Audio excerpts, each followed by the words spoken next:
Muraho neza, twongeye kubasuhuza inshuti zacu mudukurikira umunsi ku munsi by'umwihariko Fab TV, tubararikira kandi tubatumira kugira ngo muzabane natwe kuri ya tariki idasanzwe ya 24 z'ukwezi kwa mbere 2026, muze dusangire ibyishimo mu mirimo n'ibitangaza Imana yakoze cya kabiri kuri sale y'urukundo Foundation.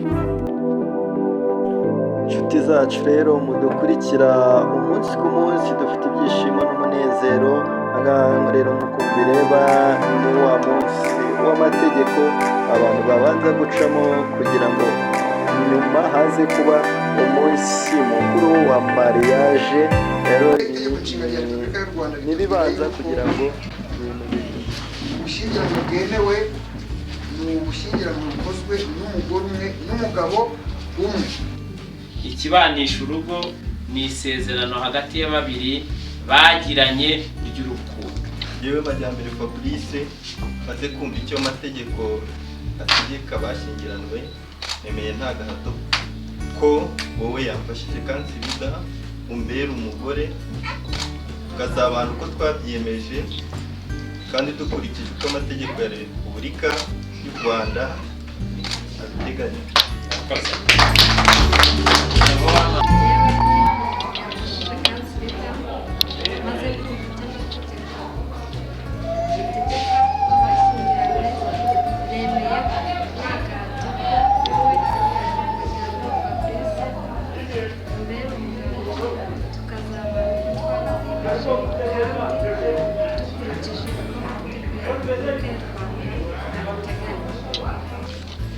Yewe Gihana Tarcisse, umwanditsi w'irangamimerere Umurenge wa Kabacuzi, maze kumva amasezerano ya Majyambere Fabrice na yamfashije kansirida bagiranye imbere yanjye mu ruhame rwa benshi, nshingiye kandi ku bubasha mpabwa n'amategeko, nemeje ko kuva ubu abamaze gusoma bashyingiranywe nk'uko amategeko abiteganya.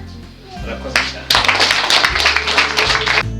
Turabashimira cyane, turabashimira ubwitange bwanyu, inkunga yanyu, amasengesho yanyu mudusengera umunsi ku munsi kugira ngo umunsi uzagende neza. Iby'agaciro n'iby'imbaraga z'Imana, mukomeze mudusengere kandi twishimiye kuzabana namwe mu byishimo. Sinzi uko twababwira ariko tubahaye ikaze.